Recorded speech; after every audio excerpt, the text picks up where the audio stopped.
Hello, I'm Nigel Freitas and welcome to Technology Behind Business.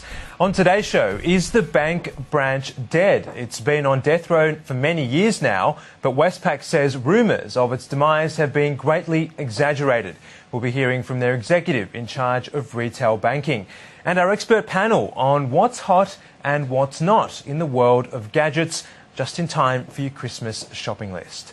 But first up today, CIOs are worried that digital illiteracy among senior executives is hampering business growth. And that's a conclusion of a recent survey conducted by CA Technologies. 85% of CIOs say a lack of technology understanding is causing missed opportunities, poor competitiveness and slower time to market. Here to tell us more is Bill McMurray, the Managing Director of CA Technologies in Australia. Bill, welcome to Technology Behind Business this afternoon. Let's get this straight. Do senior executives actually understand technology? Well, senior executives understand their area of specialisation. CIOs, as part of that senior executive team, understand technology. And the survey that we did recently, which was digital literacy amongst senior executives, was designed to survey about 700 CIOs across the world, where they had employees of greater than 500 people per company, to determine what their thoughts were of digital literacy amongst their senior executive teams that they work with. Now, they actually found, or 85% say this lack of technology understanding is causing these missed opportunities. What's the actual problem here? What's causing that? Okay, so the problem behind it, I think, is the communication between CIOs and the other executive members of that team. For example, if a CIO is not involved in the strategic planning or strategic discussions about the future of the business and what needs to be done, then their opportunity to communicate how technology can be used to achieve a better business outcome or an improved business outcome is not given to the rest of the senior executive community that they're working with.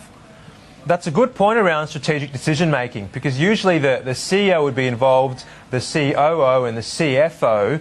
Is there still a sense that IT and the CIO is a support function and not a core function of the business?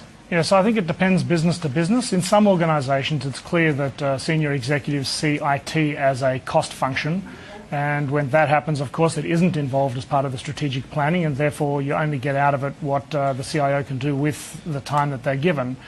But if a CIO can determine how to communicate what technology can do for the business and what the benefit is, what's the business benefit, what is the result that you can get from using it better to that executive team, then we see much better entrenchment of the CIO in those strategic discussions.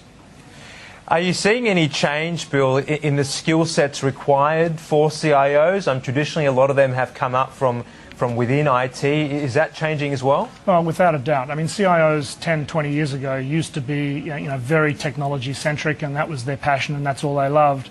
And the CIO today is the pinnacle of the technical career, I would say, for executives. But CIOs today need to be much more business savvy. They need to be much more in tune with what the business is trying to do and how they get there.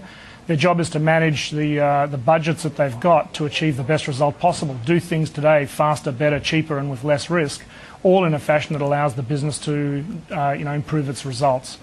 The challenge is communicating that to the other executives in a fashion that they then understand and can then understand how to take advantage of the output of technology, as opposed to the other executives having to understand what the technology behind the scenes is.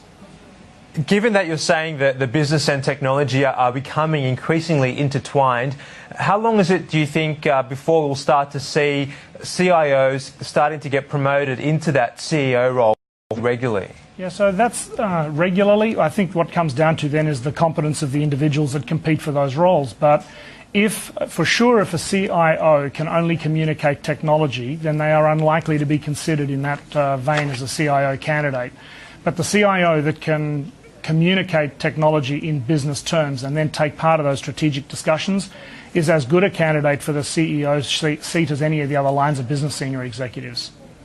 So it's about being able to communicate in that business language. Bill, great insights. Thanks for coming on today. My pleasure. Thank you.